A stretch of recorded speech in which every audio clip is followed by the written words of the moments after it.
Napakaraming bagay na dapat nating gawin, tutukan bilang isang simbahan.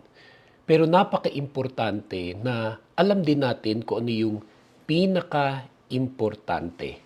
Yung number one priority natin na dapat ginagawa at tinututukan bilang isang born-again Christian church, bilang isang born-again Christian church pastor, bilang isang born-again Christian church spiritual leader, o isang simpleng born-again Christian. And that is this, that we are to make disciples. Dahil higit sa that the church has a mission to make disciples, naniniwala tayo na the mission to make disciples has a church. And we pray, and this is our focus, our topic, and the title of our message for today, Make Disciples, na yan ang ating laging ginagawa at number one na tinututukan bilang isang church, bilang isang ministry. Once again, ito ang ating topic and title for our message for today, Make Disciples. Minsan pa po tayong yumuko, pumikit, manalangin sa Panginoon. Let us commit to the Lord the study of His Word. Aming Diyos at aming Ama, salamat po sa pagkakataon na binigay niyo po sa amin upang makapakinig, makapanood at makapag-aral ng iyong mga salita. Dalangin po namin, Panginoon, na makapag-focus po kami sa aming gagawin today. We surrender to you all that is in our hearts and in our minds nang walang makahinder sa amin para kami ay matuto sa araw na ito. We ask your Holy Spirit to teach us sa pamamagitan ng aming mapapakinggan at mapapanood sa araw na ito. And even as together we read Scripture, we read the Bible, enlighten our hearts, energize our spirits, revive, restore, recharge everyone who's listening and watching today, and help us to truly understand and obey your command to make disciples. As we pray all of this in the name of the Father, the Son, and the Holy Spirit, in Jesus' mighty name, this is our prayer, and all God's people say, Amen. Basahin po natin ang Matthew chapter 28, verse 19 to 20, kung saan ang sabi, and I read, Therefore go and make disciples of all nations, baptizing them in the name of the Father and of the Son and of the Holy Spirit, and teaching them to obey everything I have commanded you, and surely I am with you always to the very end of the age. Ito po ang iniutos ni Jesus Christ sa kanyang mga disciples bago siya mag-ascend into heaven. At kung paanong sinabi niya yan sa kanila noon, muli natin pinag-aaralan ngayon dahil ito pa rin ang utos ng Diyos sa atin ng mga disciples ni Lord sa panahon na ito. To make disciples. Ito dapat ang lagi nating ginagawa. Ito dapat ang ating number one na tinututukan bilang isang church, bilang isang ministry, bilang isang pastor, bilang isang leader, bilang isang Christian. Dahil naniniwala po tayo na yung ating church or ministry na kinabibilangan, it is also a movement. It is also a movement of Christians who believes in this command. Na malinaw muli na sinabi sa Matthew chapter 28, verse 19, Therefore, go and make disciples of all nations. May command na sabi, go. Naniniwala tayo na ang utos na to, ang ibig sabihin, dapat meron tayong intention, meron tayong passion na lumabas, pumunta sa kung saan tayo pinadadala ng Panginoon to make disciples. Na tayo ay may hangarin na to share the gospel message of Jesus Christ, to share our testimony, to share our story, to pray for people, to invite them to come to our church, whether it's our Sunday worship service activities or other activities during the week like Bible studies and fellowships and seminars na nag-e-effort tayo na abutin ang mga taong pinaaabot sa atin ng Panginoon. Ito may mga kapitbahay natin na nakatira sa ating mga apartment buildings o di naman kaya in our neighborhood, in our communities, mga nami-meet natin sa mga grocery, supermarket, restaurants, malls, o yung mga katrabaho natin sa opisina, mga nakikilala natin dahil sa ating mga negosyo, mga suppliers, mga kliyente, o di naman kaya kung tayo may ipapadala ng Panginoon sa ibang mga cities, ibang mga bansa, para tayo ay magplant ng church. We believe that we, together as Christians in our church, tayo ay movement of disciplers, movement of people who are passionately obeying the command of the Lord to go. Kaya, napakahalaga na ganito ang ating mindset.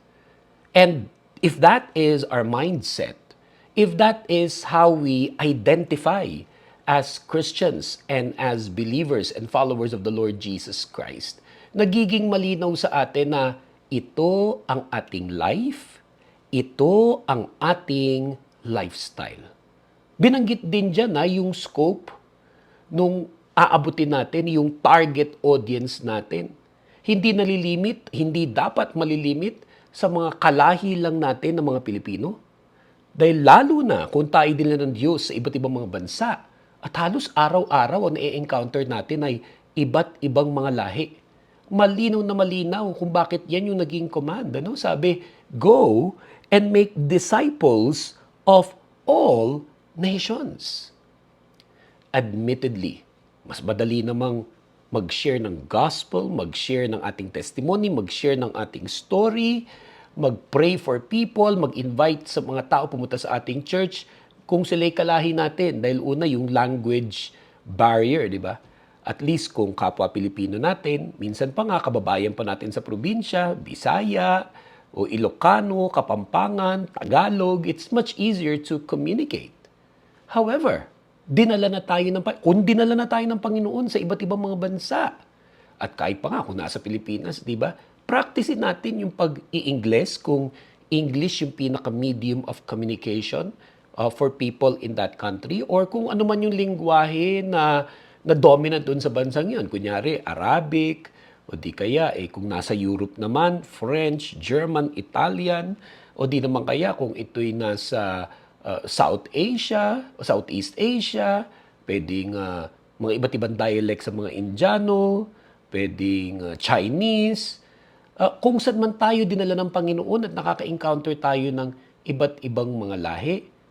Buti nga, nabubuhay na tayo ngayon sa panahon na may mga resources, may mga tools, even online, gadgets na pwede makatulong sa atin sa pakikipag-usap sa ibang mga lahi sa kanilang mga lingwahe.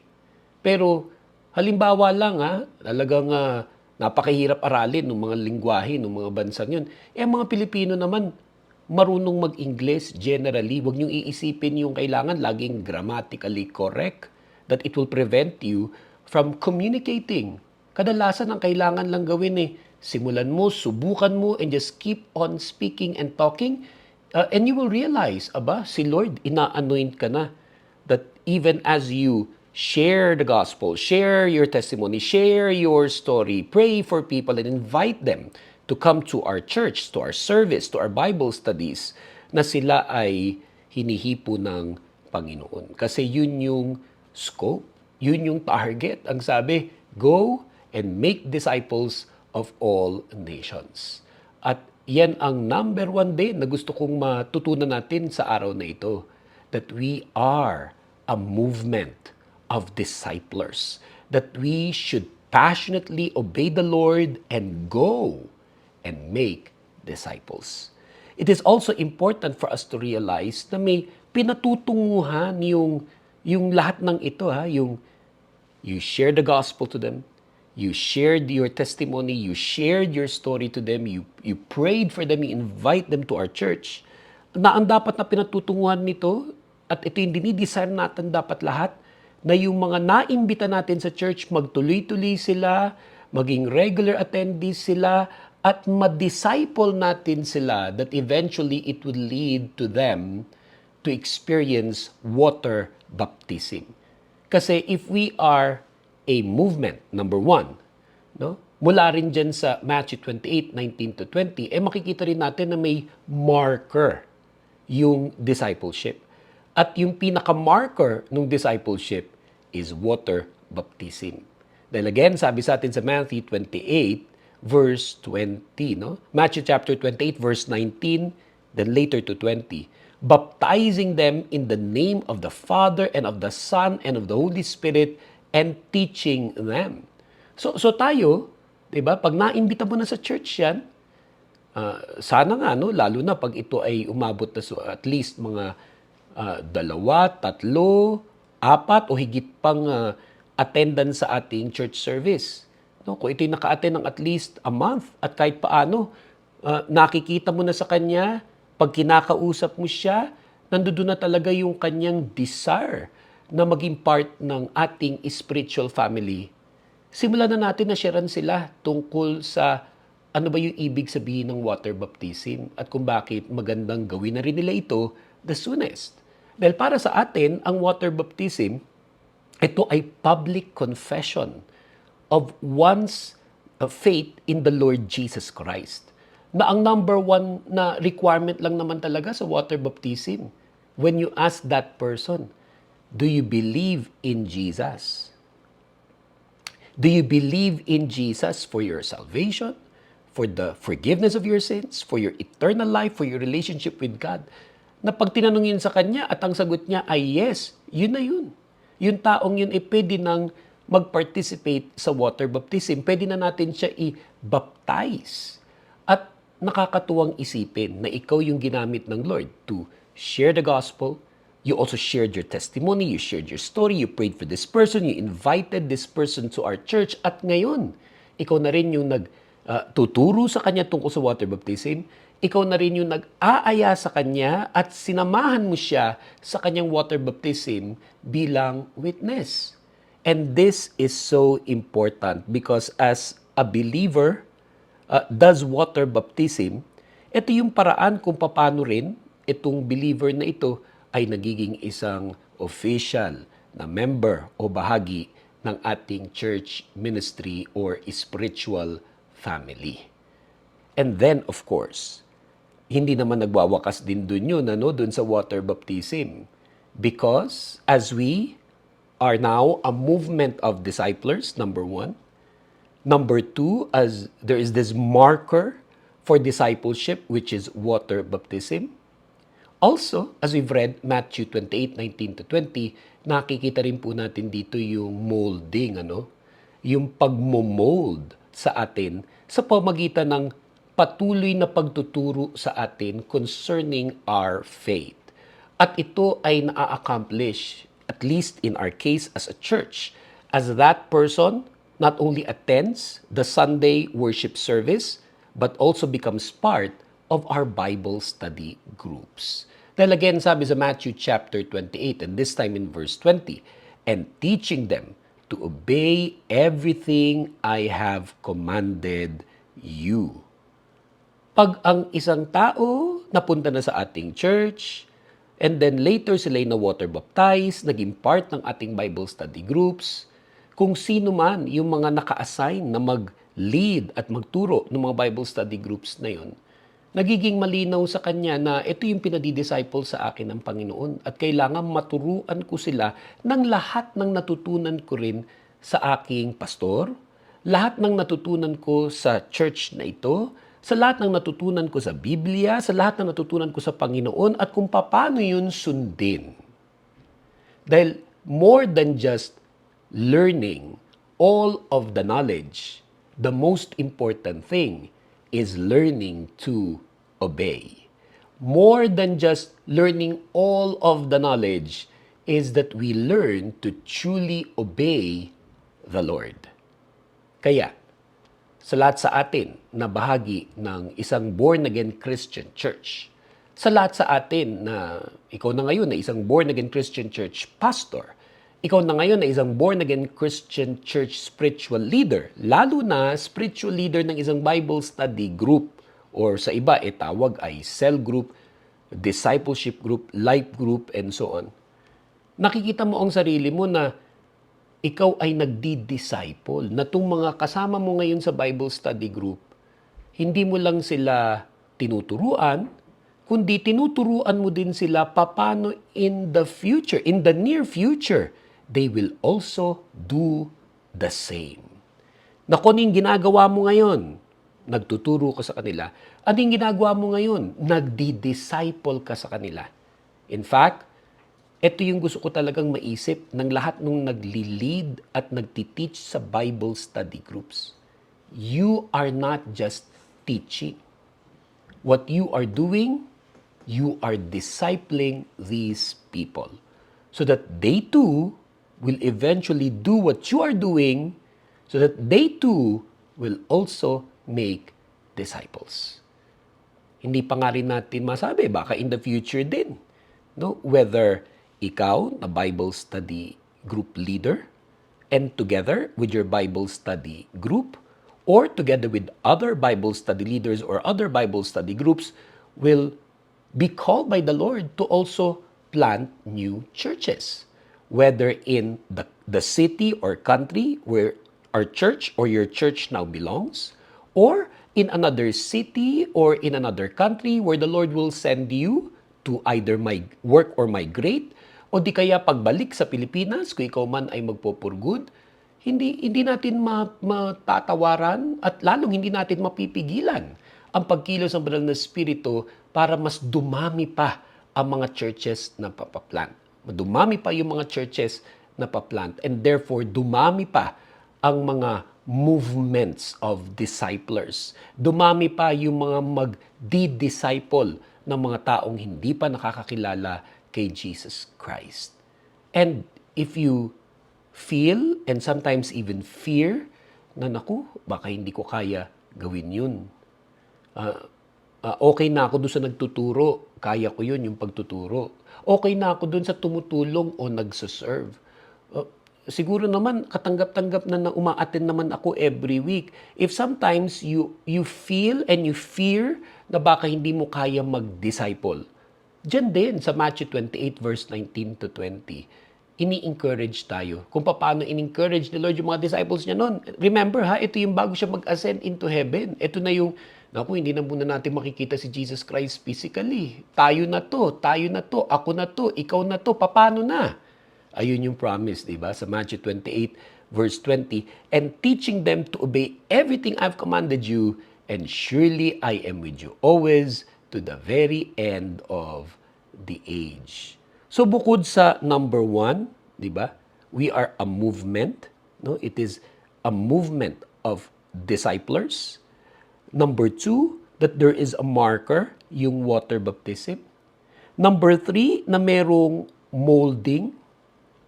Number 4, makikita rin natin may muscle, no? May provision. There is this muscle, no? Tulad halimbawa sa katawan ng tao, di ba? May muscles tayo. In discipleship, parang may muscle din. At ano yung muscle na yon? Ano yung provision na yon? Yung presence ni Lord. Kasi pag ikaw ginawa mo yung discipleship, pag tayo naintindihan natin lubusan kung ano yung discipleship, marirealize natin na ang ibig sabihin din kasi ng nagdi-disciple, you are relying completely in the Lord. You are relying completely in the Lord. Yes, sometimes you feel and sometimes you fear, I cannot do this. At minsan maganda rin yun. Kasi hindi tayo nagiging mayabang. Hindi tayo nagiging mataas. Hindi tayo nagkakaroon ng wrong motivation kung bakit nga tayo nagdi-disciple. Napipigilan ang mga gawa ng kaaway sa pagkorap ng puso natin kasi meron ding ganun Ang devil minsan umiiksena para yung magandang ginagawa natin, gawin natin ng mali at pangit, nakokorrupt yung ministry. Pero pag nagre-rely ka completely in the Lord, na apart from Him, apart from Christ, we can do nothing.